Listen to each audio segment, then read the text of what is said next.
400 বছরেরও বেশি প্রাচীন এই শহর মুর্শিদাবাদ।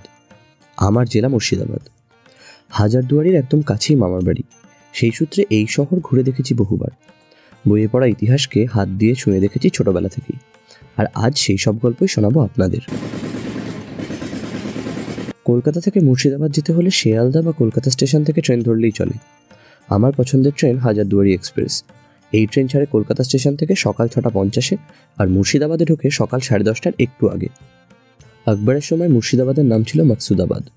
ঔরঙ্গজেবের রাজত্বকালে যখন মুর্শিদ কুলি খাঁ তার রাজধানী ঢাকা থেকে সরিয়ে এখানে নিয়ে আসেন, তখন এই জায়গার নামকরণ করেন মুর্শিদাবাদ। সকালের হাজারদুয়ারি থেকে নেমে হোটেলে ব্যাগ রেখে টোটো ধরে বেরিয়ে পড়ুন সাইট সিইংয়ের জন্য। স্টেশন চত্বরেই পাবেন প্রচুর হোটেল।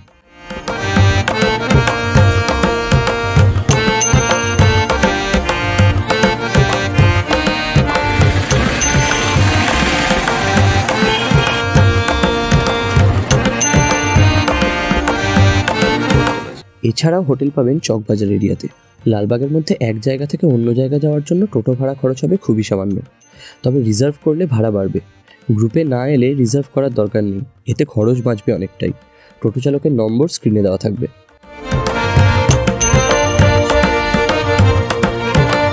পথে লাঞ্চ সেরে নিতে পারেন যে কোনো একটা বিরিয়ানির দোকানে। প্রচুর ভেজ হোটেলও আছে।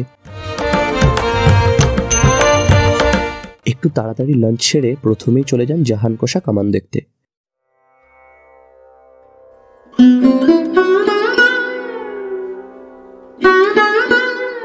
শাহজাহানের রাজত্বকালে 1637 খ্রিস্টাব্দে জনার্দন কর্মকার নামের এক বাঙালি অষ্টধাতু দিয়ে এই কামান তৈরি করেন। পরে মুর্শিদ কুলি খাঁ তার রাজধানী ঢাকা থেকে মুর্শিদাবাদে স্থানান্তরিত করার সময় কামানটিকে এখানে নিয়ে আসেন।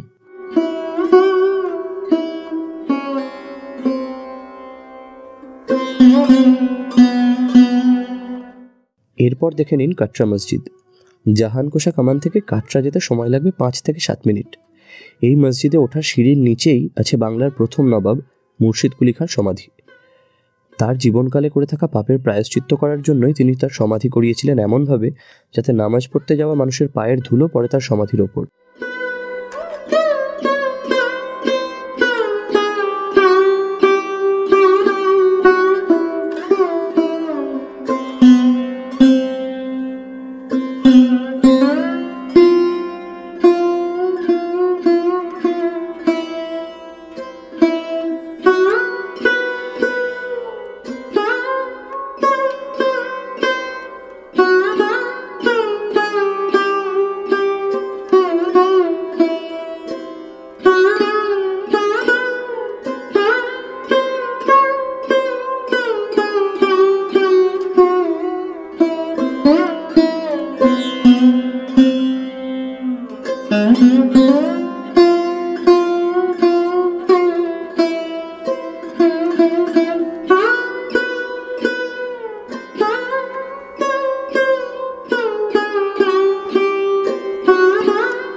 কাটরা মসজিদ দেখে নিয়ে কাটরার উল্টো দিকের রাস্তা ধরে পৌঁছে যান ফুটি মসজিদ বা ফৌতো মসজিদে। মুর্শিদ কুলি খাঁর নাতি নবাব সরফরাজ খাঁ 1739 সালে এই মসজিদ তৈরির কাজ শুরু করান, কিন্তু 1740 খ্রিস্টাব্দে সরফরাজ খাঁ গিরিয়ার যুদ্ধে আলীবর্দী খাঁর হাতে নিহত হন। তখন থেকেই এই অসম্পূর্ণ মসজিদ পরিচিত ফৌতো মসজিদ বা ফুটি মসজিদ হিসেবে।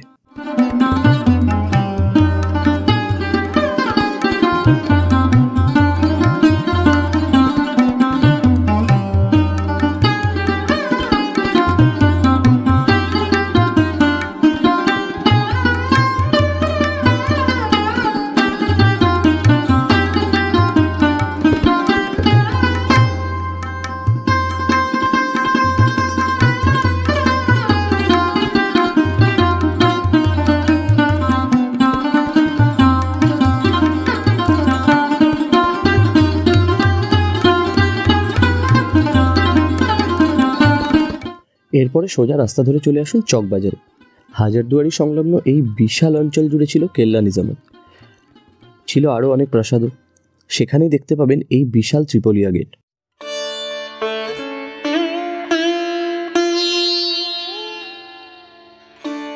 ত্রিপলিয়া গেটের ঠিক বিপরীতেই দুই রাস্তার মুখেই দেখতে পাবেন আরও একটি করে গেট। এই 3 দরজা তৈরি হয়েছিল নবাব সুজাউদ্দিনের রাজত্বকালে, যখন তিনি বাংলা, বিহার এবং ওড়িশার সুবেদার হন।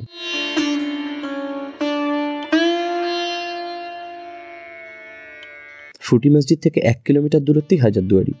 25 টাকা মূল্যে টিকিট কেটে ঢুকে পড়ুন হাজারদুয়ারি চত্বরে। অবশ্যই ঘুরে ফেলুন সুবিশাল মিউজিয়াম।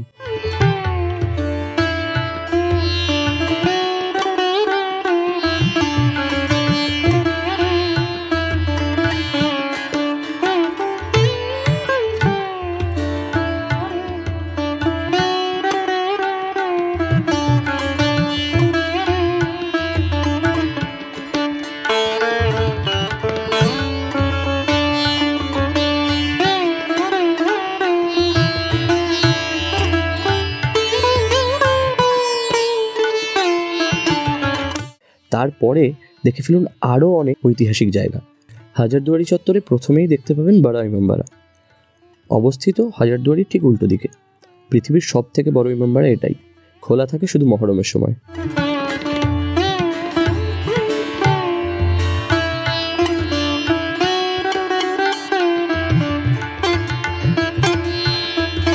ইমামবাড়ার মাঠেই দেখতে পাবেন 18 ফুট লম্বা বাচ্চাওয়ালি তোপ।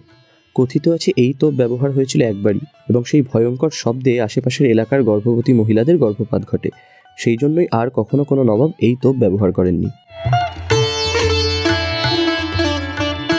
তোপের পাশেই দেখতে পাবেন মদিনা মসজিদ। এই মসজিদে রাখা আছে পবিত্র মদিনার মাটি, তৈরি হয়েছিল সিরাজউদ্দৌলার রাজত্বকালে। হাজারদুয়ারি দেখতে গেলে ভুলবেন না দক্ষিণ দরজা আর নবাব ওয়াসিফ আলী মির্জার তৈরি ওয়াসিফ মঞ্জিল।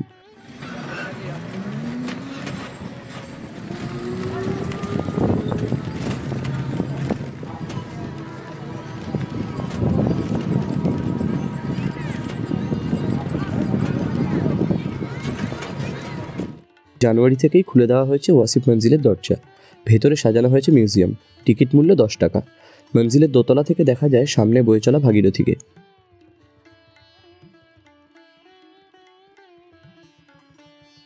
হাজারদুয়ারি চত্বর ঘুরে সোজা চলে যান লালবাগ শহরের অপর প্রান্তে কাঠগোলার বাগানে।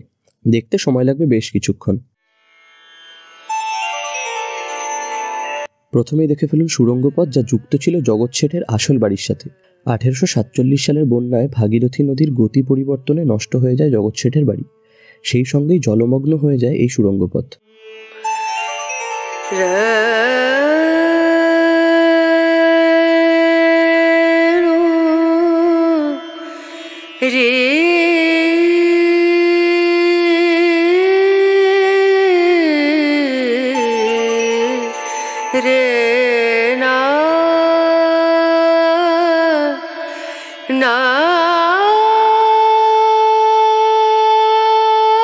কাঠগোলার বাগানের ভেতরেই দেখতে পাবেন দোতলা মিউজিয়াম, নাচমহলের অবশিষ্টাংশ, চিড়িয়াখানা, জলকেলির পুকুর, 800 বছরের পুরনো হনুমান মূর্তি, আদিনাথ দেবের মন্দির এবং 160 ধরনের গোলাপ ও নানান ধরনের ফুলের বাগান।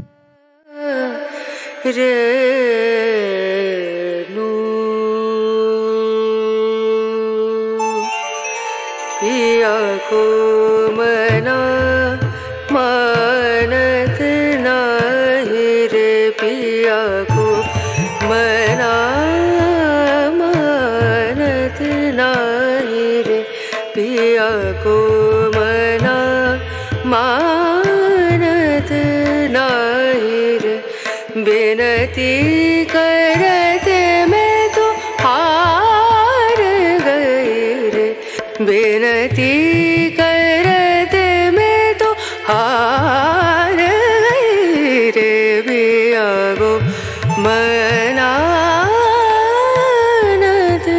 नाई रे।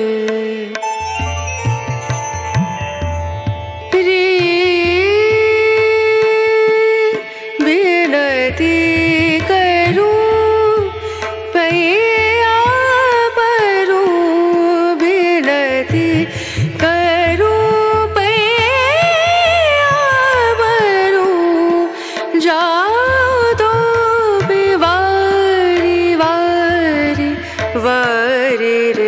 बिनती करते मैं तो हार गई रे पिया को मनानत नाही रे पिया को मना पिया को मना पिया को मना मानत नाही रे। কাঠগোলা বাগান থেকে লালবাগ ফেরার পথে পড়বে আরও অনেক ঐতিহাসিক জায়গা। প্রথমেই চলে যান জগৎ শেঠের বাড়ি, ঘুরে দেখেন মিউজিয়াম। জগৎ শেঠের আসল বাড়ির আদলে এখানেও তৈরি করা হয়েছে সুড়ঙ্গপথ।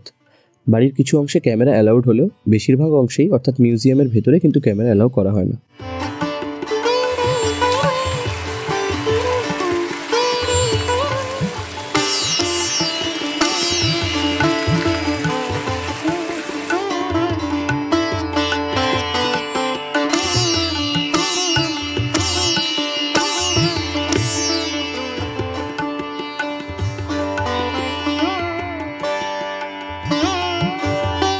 এরপরের গন্তব্য অত্যাচারী রাজা দেবী সিংহের নসিপুর রাজবাড়ি।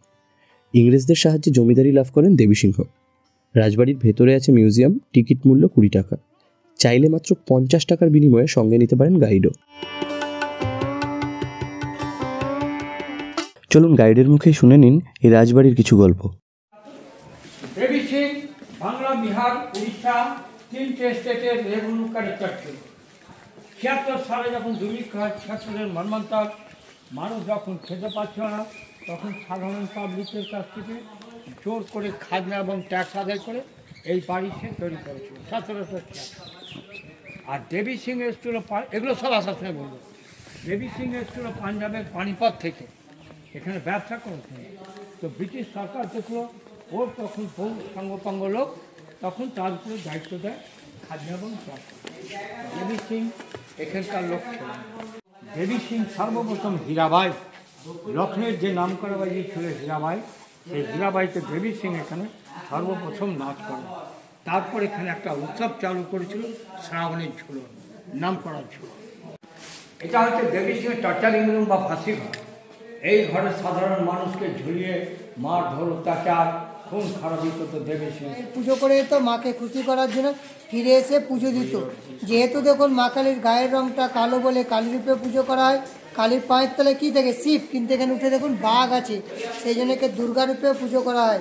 আর বাঘের বুকে পা আছে বলে মুখে জিভ কেটে নেই, সেই জন্য একে লক্ষ্মী রূপে পুজো করা হয়। একটাই মূর্তিকে উনি 3টে রূপে পুজো করতে বলে নামকরণ হয়েছে জয় দুর্গা বা নবদুর্গা। এখন যেমন বাড়িতে আমরা ইনভার্টার বা এসি বসে, তখন ঘরের ভিতরে শীতকালে কয়লা কিংবা কাঠ জ্বেলে তাপ নিত রুম হিটার। কাঠের সিঁদুর, যার ওজন হচ্ছে 4 মণ বা কিলো হিসেবে 107 কিলো।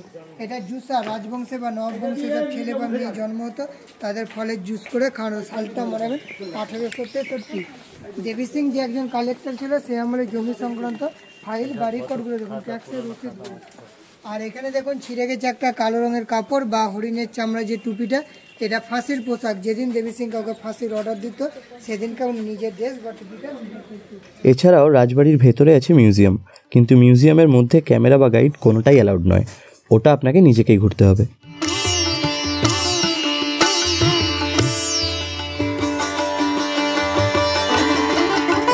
এখান থেকে চলে যান নসিপুর আখড়া। 1761 সালে মহন্ত লক্ষ্মণ দাস মহারাজ সুবাদার মির্জাফরের আদি বাড়ি সংলগ্ন এই স্থানে গড়ে তোলেন রঘুনাথ দেব মন্দির, আশ্রম ও জনসেবামূলক প্রতিষ্ঠান। এখানেই দেখতে পাবেন মাত্র 80 টাকায় কেনা বেবি অস্টিন গাড়ি।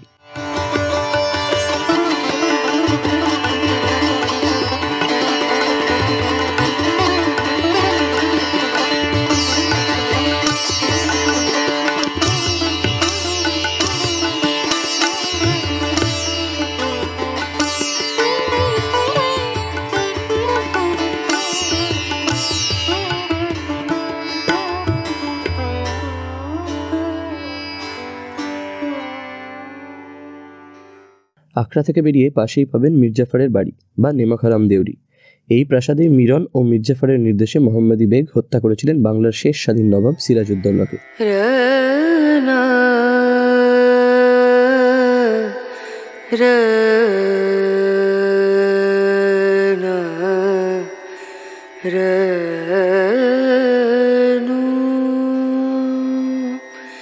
रे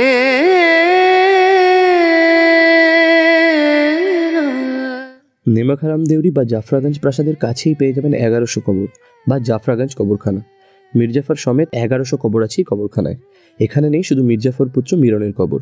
এখানে ঢোকার টিকিট মূল্য পড়বে 10 টাকা, আর গাইড নিতে চাইলে তার সঙ্গে আরও 50 টাকা। लागे नहीं कहीं ओ नजरिया,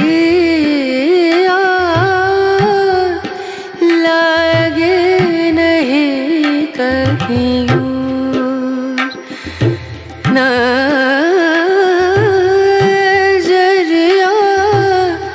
नजरिया लागे नहीं। এখান থেকে চলে যান মুর্শিদ কুলি খাঁর মেয়ে আজিমুন্নিসা বেগমের কবরে। লোকাল গাইডরা আজিমুন্নিসাকে নিয়ে কলিজা খাওয়ার এবং জীবন্ত কবরের যে গল্প ফেঁদেছে তা কিন্তু একদমই সত্যি নয়।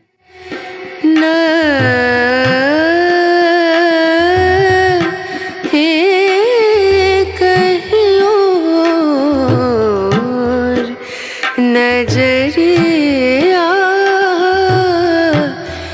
लागे नहीं कहीं এই সবকটা পয়েন্ট ঘুরে ঘুরে সবকিছু দেখতে দেখতেই ঝুপ করে নেমে এলো শীতের সন্ধে। সন্ধেটা কাটিয়ে দিয়েছিলাম মামাবাড়ির একদম কাছেই গঙ্গার ঘাটে বসে।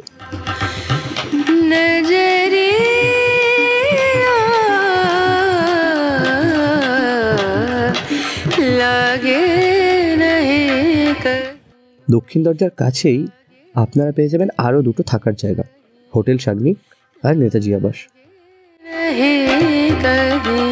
শীতের রাতে ডিনার সেরে উঠে বনফায়ার করাটা অবশ্য কর্তব্য, কিন্তু রাত জাগা চলবে না, এখনো অনেক জায়গা দেখা বাকি।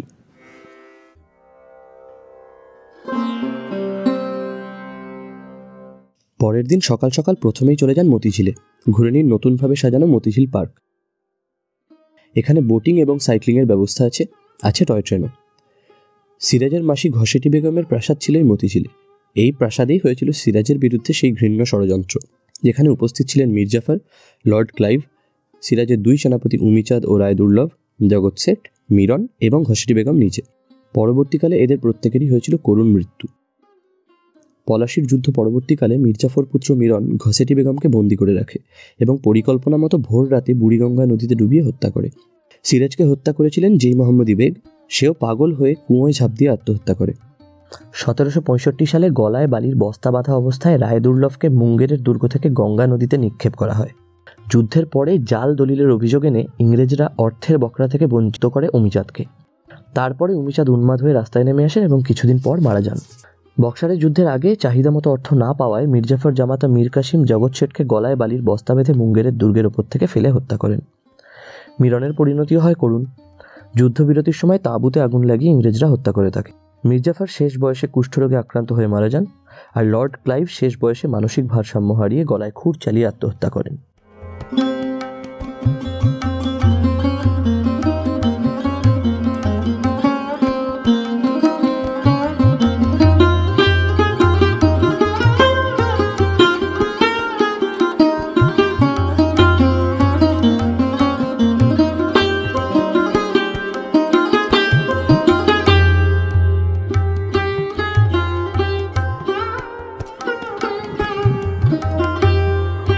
মতিঝিল ঘুরে বাইরে এলেই দেখতে পাবেন একদম পাশেই অবস্থিত আরও একটা ঐতিহাসিক জায়গা। ঘসেটি বেগমের স্বামী নওয়াজেজ খাঁর সমাধি, তার তৈরি মসজিদ এবং ঘসেটি বেগমের সেই রহস্যময় ঘর যা ইংরেজরা কামান দেগেও ভাঙতে পারেনি। আজও জানা যায় না ঠিক কী আছে এই দরজা জানলাবিহীন ঘরের ভেতর। যেহেতু ঘসেটি বেগমের ধনরত্নের প্রায় কোনো কিছুই পরবর্তীকালে পাওয়া যায়নি, তাই অনেকে মনে করেন তার বিপুল ধনরাশি এখনও এখানেই লুকোনো আছে।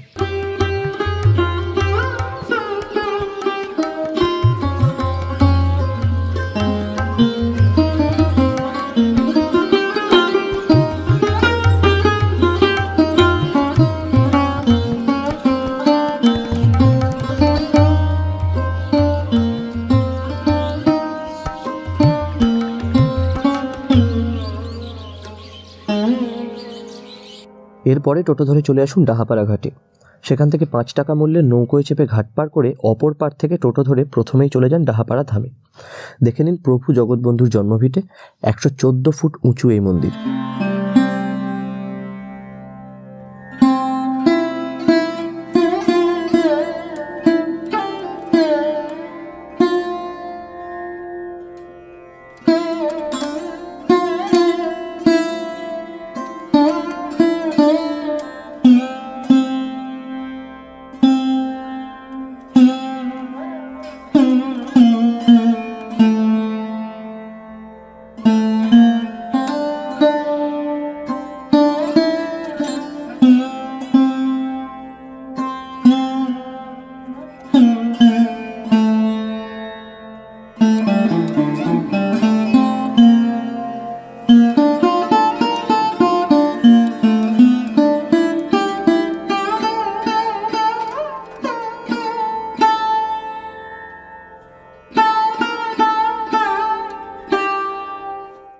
সেখান থেকে চলে যান কিরিটেশ্বরী মন্দির দেখতে। 51 সতীপীঠের এক পীঠ এই মন্দির।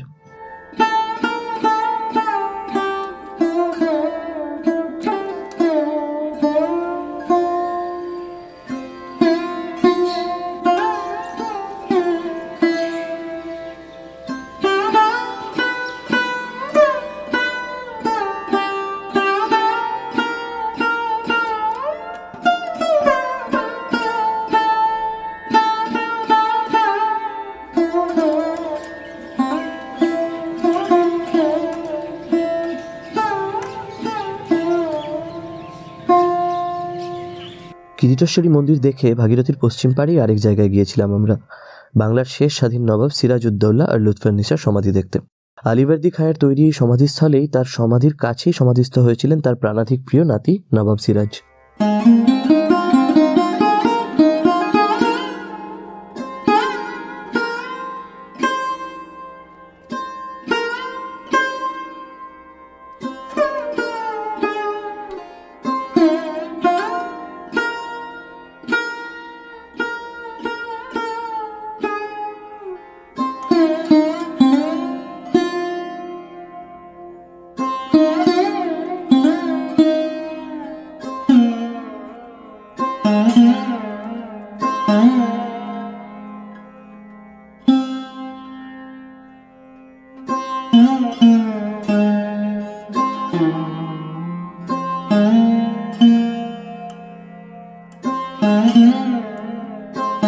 খোশবাগে সিরাজের কবর দেখে চলে যান রোশনগঞ্জ, ঘুরে নিন বাংলার দ্বিতীয় নবাব সুজাউদ্দিনের সমাধি।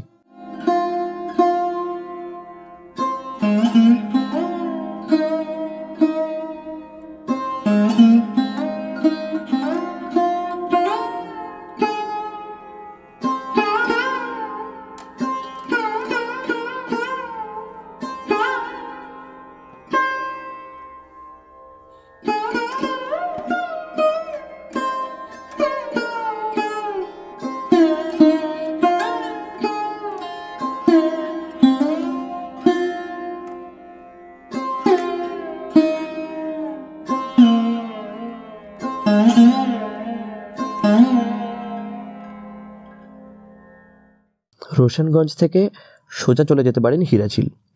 ডাহাপাড়া ঘাট থেকে টোটোয় হিরাঝিল যেতে সময় লাগে মিনিট 15-20।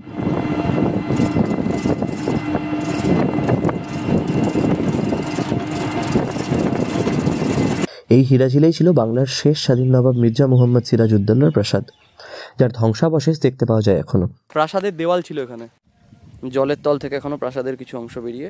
ভাগীরথীর পথ পরিবর্তনের জন্য এই প্রাসাদের 80% এখন জলের তলায়। জলের তল থেকে এখনো কিছুটা অংশ বেরিয়ে আছে সামনে। মানে আজ থেকে 70-80 বছর আগেও যখন গরমের সময় জল নেমে যেত, গঙ্গার চর পড়তো, তখন প্রাসাদের অনেক অংশ দেখা যেত। মানে এখন যাদের বয়স হয়তো 70-80, ওরকম লোকেরা একটা সময় প্রাসাদের ছাদে খেলে বেরিয়েছে যখন জল কমে যেত। মুর্শিদাবাদের মানুষের হাত ধরেই বহুদিন ধরেই এই জায়গা সংরক্ষণের দাবিতে চলছে আন্দোলন। রেণু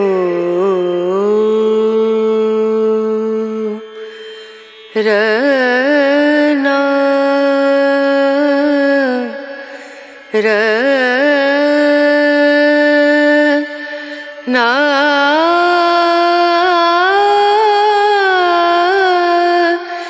না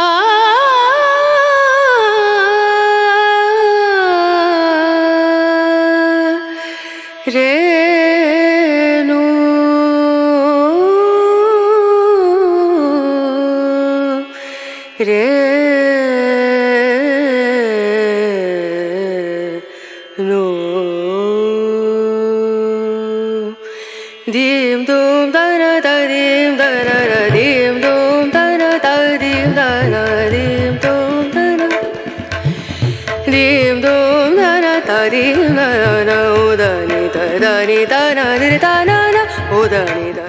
এখান থেকেই ভাগীরথীর পূর্ব তীরে দেখতে পাওয়া যায় হাজারদুয়ারি, যা তৈরি হয়েছিল সিরাজের মৃত্যুর ৮০ বছর পরে। এই ২৪টা সাইট সিইং কমপ্লিট হয়ে যাবে দ্বিতীয় দিন দুপুরেই।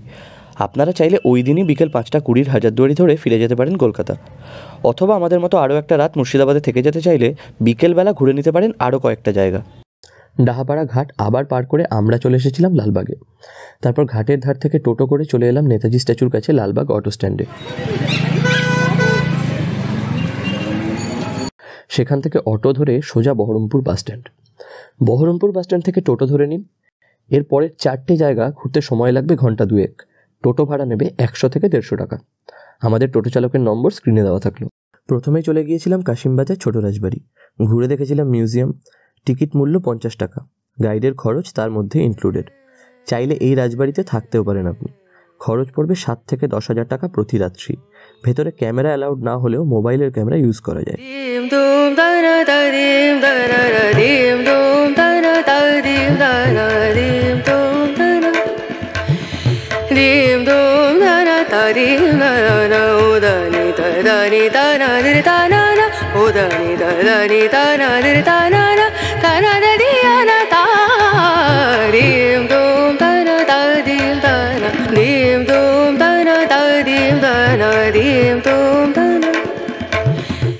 রাজবাড়ি দেখে সোজা চলে যান ওল্ড ইংলিশ সিমেট্রি দেখতে। এখানেই সমাধিস্থ আছেন ওয়ারেন হেস্টিংসের প্রথম স্ত্রী এবং তার মেয়ে।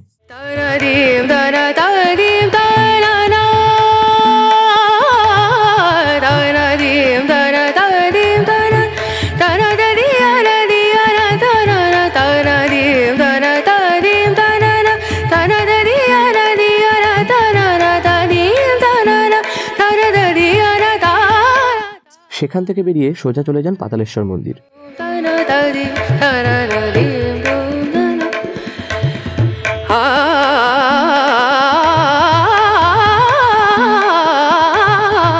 এখানে এসে মনে পড়ে যাচ্ছিল স্কুল লাইফের কথা। ক্লাস 11-এ ডানা গচানোর পর স্কুল বাঙ্ক করে মাঝে মাঝেই চলে আসতাম এখানে। গাছের তলে ঠান্ডা ছায়ায় কাটতো গরমের দুপুরগুলো।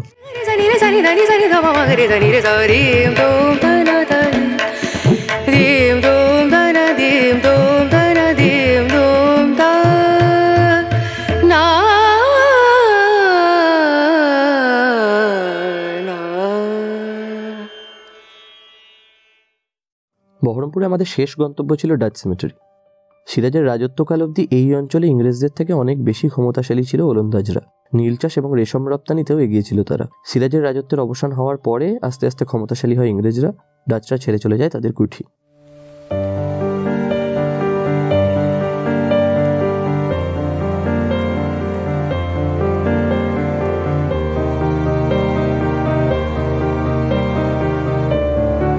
বহরমপুরের প্রেমিক প্রেমিকারা কবরখানাও ছাড়েনি, ডাচেদের কবরের উপরেও নিজেদের ভালোবাসা লিখে গেছে।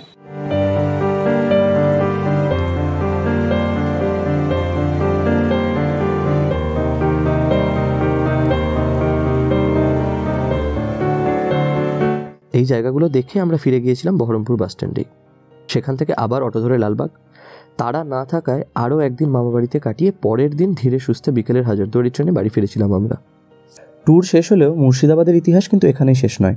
এখনও বাকি থাকলো বহরমপুরের আর্মেনিয়ান চার্চ, জিয়াগঞ্জের জৈন মন্দির, আজিমগঞ্জের চার বাংলা মন্দির। সেগুলো থাক পরের বারের জন্য।